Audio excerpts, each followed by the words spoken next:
inside of it. Like it's a den of leaves and insects, things that live with the earth. Do you think flaking bark off a branch will be a large concern for you? Shouldn't be, right? You just become part of whatever it is you're sleeping in. And it's different. It's not like sleeping in your cushy bed with your nice soft cotton sheets or silk sheets or whatever it is you folks have, your nice spring mattresses. It's the ground and leaves. It takes a whole new level of accepting comfort and surrendering to it, okay? All I do is I scoop to the middle of my legs so I can make a pile. That looks very complicated. I'm not sure if On your knees. You pull it toward your body. The sticks will help you carry it. Don't pull the sticks out now because the sticks help to catch things. They won't fall to the ground this way. Does everyone understand? We can take them out over there so they don't jab you in the face. You just scoop like this. You just squeeze it to you. And that's how you get a load of leaves. I'm collecting Olivia's side pile.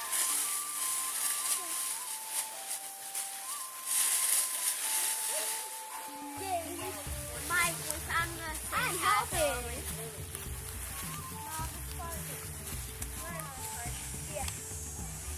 How about this one? Try this one. Try your feet. It won't be a problem. Like that. I don't know if that would Oh, of course it would. Oh, you mean the root part? Yeah. Let's see what I can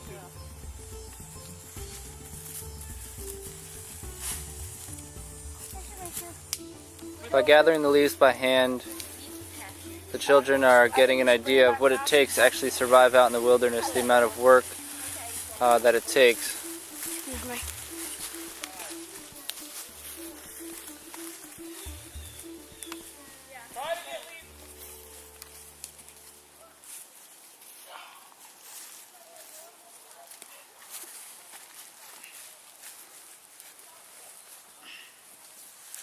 Can I get in it next? I haven't been in this yet. How's it fit, Riley? Pretty good. We got a little bit of breathing room. Cool. Alright, why don't you climb out and we'll fill the top with debris.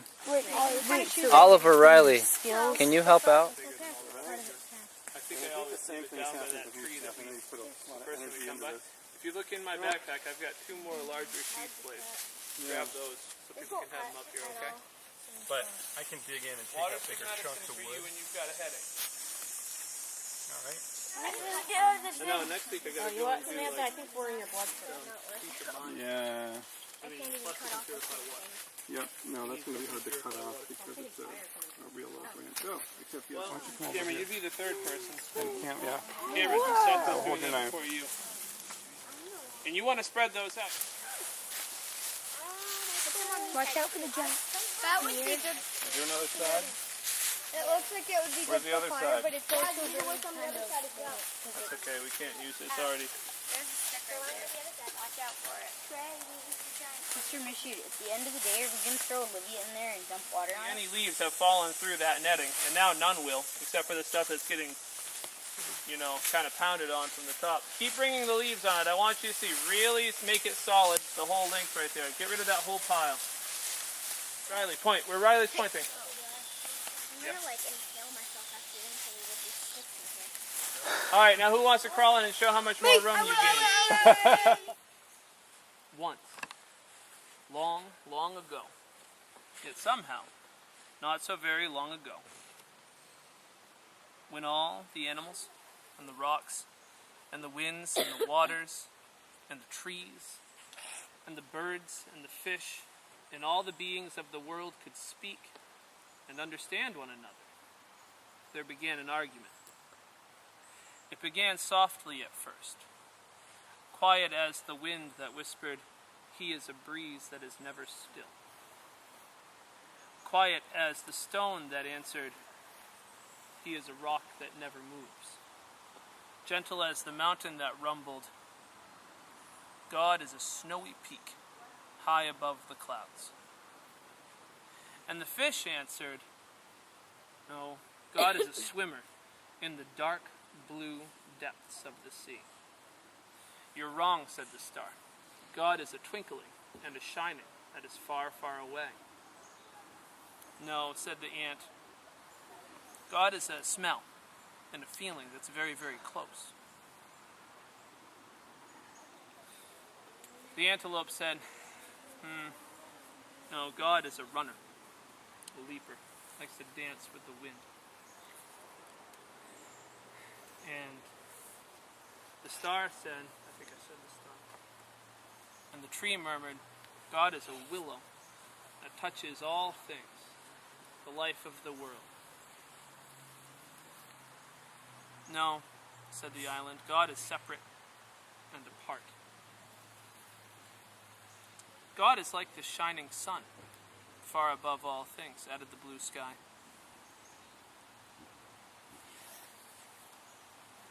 "God is a river," thundered the waterfall, "that flows to the very heart of things." "God is a hunter," roared the lion. "She's gentle," chirped the robin. "God is powerful," growled the bear. And the argument grew louder and louder and louder, until one day, stop. A new voice spoke. It rumbled loudly like thunder, but whispered softly like butterfly sneezes. The voice seemed to come from Old Turtle. Now, Old Turtle rarely had anything to say, and certainly never argued about God, but on this occasion, Old Turtle spoke up. And Old Turtle said, "God is indeed deep," she said to the fish. "And higher than high," God said to the mountain peaks. The Old Turtle said to the mountain peaks. "God is still as a stone," said to the rocks. "But always moving," said to the breezes. "God is as far away as the farthest twinkling light, yet always close by," she said to the star and to the ant. "God is gentle and powerful, above all things and within all things.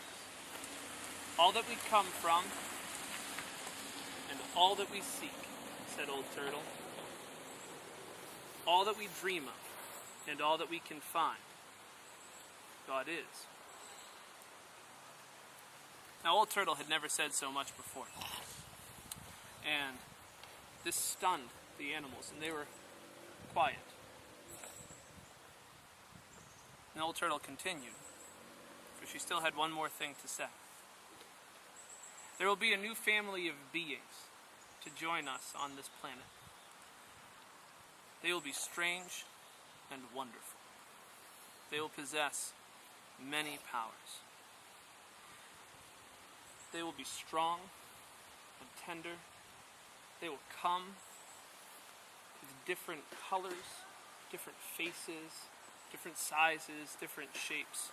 There'll be a message of love from God to the earth, and a prayer from the earth back to God." And the people came. But the people forgot. The people forgot they were a message of love and a prayer from the earth. They began to argue about who God was and was not, and where God was and was not, and whether God was or was not. And often, the people misused their powers and hurt one another, or killed one another. And they hurt the earth, until finally, even the forests began to die, and the trees, and the waters, and the plants, and the animals, because the people could not remember who they were or where God was. Until one day there came a voice, rumbling loudly like thunder, and whispering softly like butterfly sneezes. "Please stop." The voice seemed to come from the mountain that said, "Sometimes I see God swimming in the dark blue depths of the sea. And the ocean that sighed, I often see God in the snowy peaks high above the clouds. And the ant that said, God is far away and twinkling. And the star replied, and sometimes closer than we can possibly know. The stone said, I sometimes feel his breath as he passes by in the wind. And the breeze whispered, I feel his still presence as I dance among the rocks.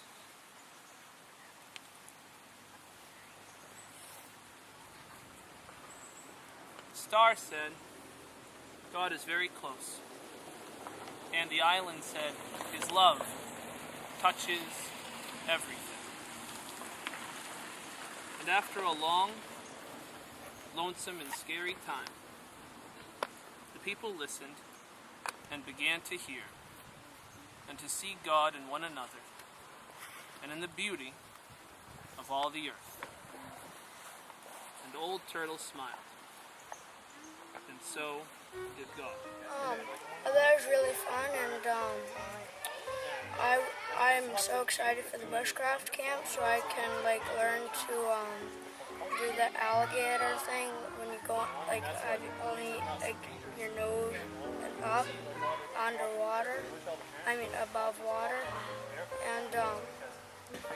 and I thought it was really fun.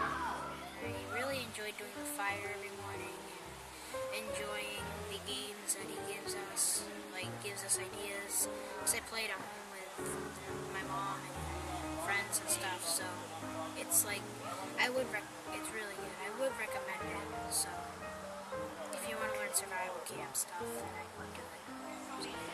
I had a fun time making fire. And What was your favorite part? probably playing the Monsters game. Monsters game? Did you learn anything this week? Yeah? Like what? Make sure you don't pick the coal up with your hand. Don't pick the call up with your hand. And I really like Monsters in the Woods, and I like making spoons.